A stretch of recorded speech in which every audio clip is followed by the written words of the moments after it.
Judges.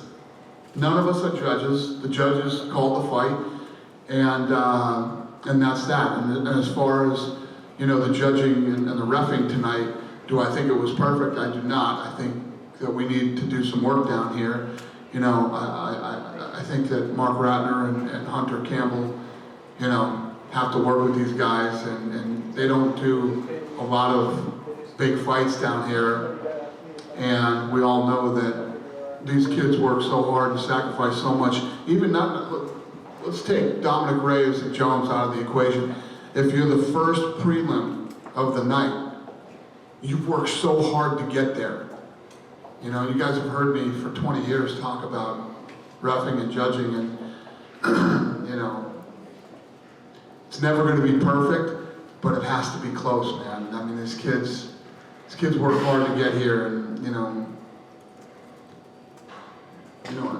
I want to kind of ask you on that, because I know you said, hey, listen, you're too old to be bashing on these referees anymore, but everybody didn't seem to feel like the judging and the reffing all night was a concern. So what can you do? I mean, I know these guys regulate you, not the other way around, so, I mean, what can you do to try to maybe educate or improve? Work with them. We can work with these guys, and, first of all, the powers that be in the commission have to realize that there were mistakes made, and these things are going to happen. Nothing's perfect. No commission is perfect. No state is perfect. And it's something we have to work on. But in the Reyes fight, I mean, like I said, it was so all over the map. And then there's guys. I talked to a few guys tonight that were like, you can't run the last 2 rounds and take the title away from the champion. So you have people that think a lot of different ways on how they score a fight. But we're not judges. Yeah. Let me ask you specifically about Dominick coming in. You said this is a dangerous guy, that people don't even realize how dangerous he is. Probably showed that tonight. Talk about his career moving forward. I mean, is a rematch even an option for him? Do you feel like this was the type of performance where, people will remember him now, and now this is a guy you can use? What do you think about Dom moving forward? Yeah, so coming into this fight, my big thing was the only problem with this fight is the general public doesn't realize how dangerous this guy really is and what a huge threat he is to Jon Jones. He was a 4.5 to 1 dog, which is crazy. There's no way that guy's a 4.5 to 1. You saw it tonight.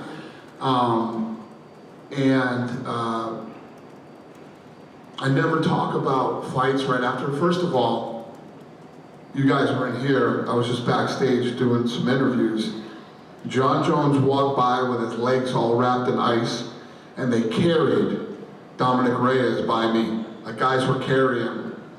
So when you see that shit backstage, you know you just saw an incredible fight.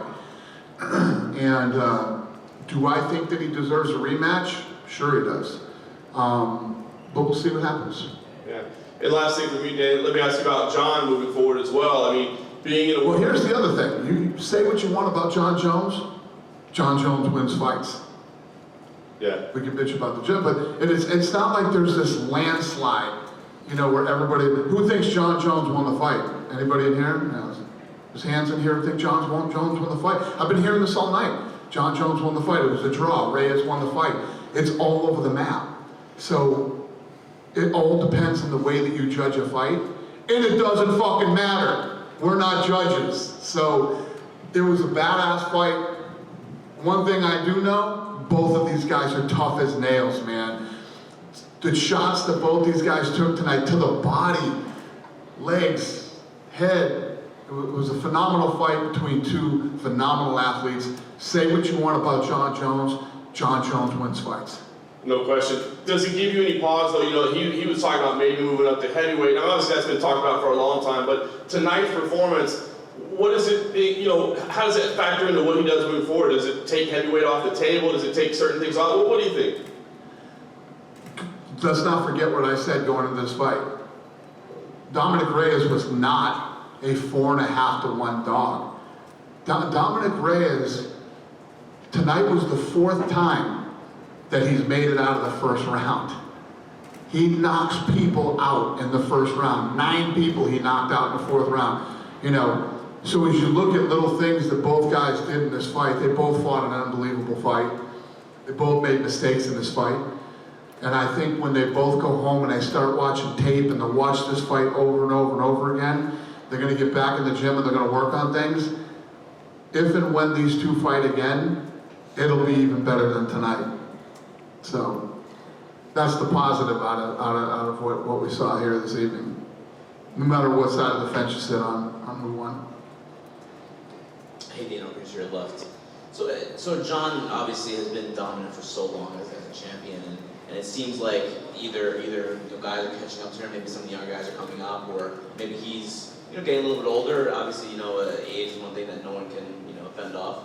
How do you attribute this performance against Reyes? Was it more Reyes being very, very good, maybe Jones maybe not being the same guy? So what happens is when you take a guy like Jon Jones, right, and he's the GOAT, all the things he's accomplished, all the killers that he's beat, you set this expectation for Jon Jones, that Jon Jones should come out and destroy him and do this and that. Jon Jones isn't 25 years old anymore, okay? And Jon Jones is taking on these young killers. And, he finds a way to win these fights. I just think that the bar is set so high and you have such high expectations. Coming into this fight, in no way, shape, or form did I think that Jon Jones was going to walk through Dominick Reyes. And if you thought that, you don't know enough about fighting. Because there's no way. Dominick Reyes is the real deal. I knew it before, and I definitely know it now. Is it in a sense a credit to Jones then in that case? That he was able to fend off a contender. Also turn on in those late rounds. He was. And let's be honest, Jon Jones has not been good to himself outside of the octagon. Okay? Normally, when you see a guy that's lived the life that Jon Jones has, they don't come back and do what Jon Jones was doing. This guy is a freak of nature in every way that you can be a freak of nature. I'm telling you, I was sitting there tonight and I was listening to some of these body shots he got hit with, and the kicks, and the punches. Dominick Reyes would have knocked 100% of the people he fought out with some of the stuff he hit Jon Jones with tonight. And Jon Jones, not only did he walk through it, the one time that he got knocked down, he slipped. I thought that was a slip. I'd have to see it again, but I believed it was a slip at the time that it happened. And Reyes was hitting him with shots tonight, and Jon Jones was not walking backwards. He was walking forward, walking Reyes down. He's a bad boy, man. I just want to ask you about Valentina.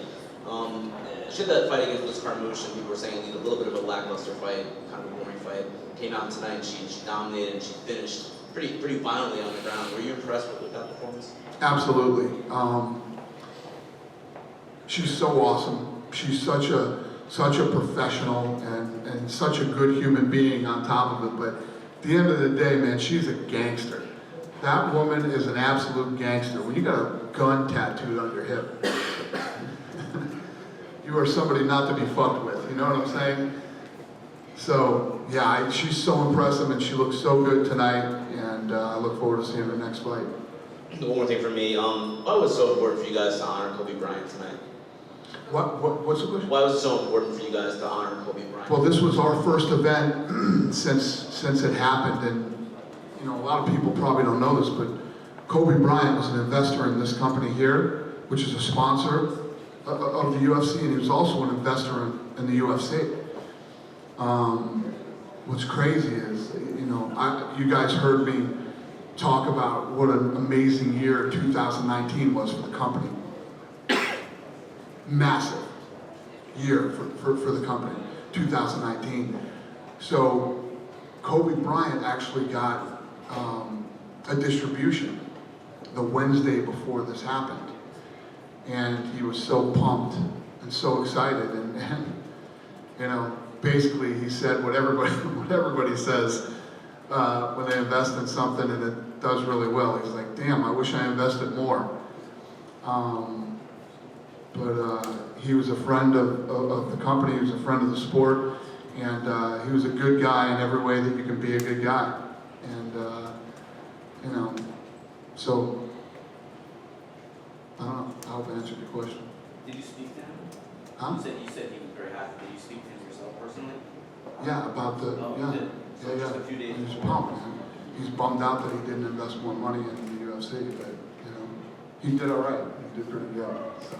You know, not only was this guy a great basketball player, he won an Oscar, you know, he was an investor too. He made some pretty good investments for an athlete.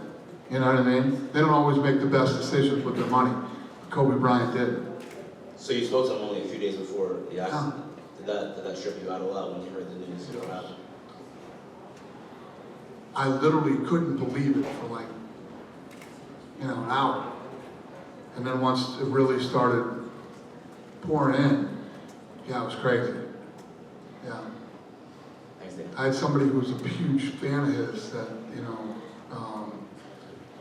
her husband was like the biggest Kobe Bryant fan. And Kobe was supposed to come in on Tuesday and sign a jersey for him.